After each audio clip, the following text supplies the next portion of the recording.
কিনতেছে, পাঞ্জাবি কিনতেছে সবাই। নামাজ শেষ করে বাসায় যাইতেছে। তো এদিকে দেখেন, দেখতেছেন দৃশ্যটা।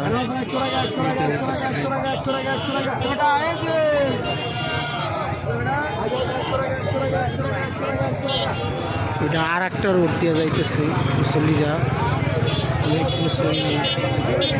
এদিকটা দেখেন,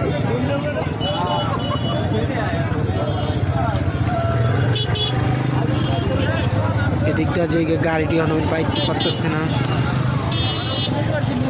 এখন মানুষ বাইরে যেতেছে। ওদিকটা দেখেন হয়েছে অনেক। আমি কিন্তু বাড়িতে অনেক দূরে আছি।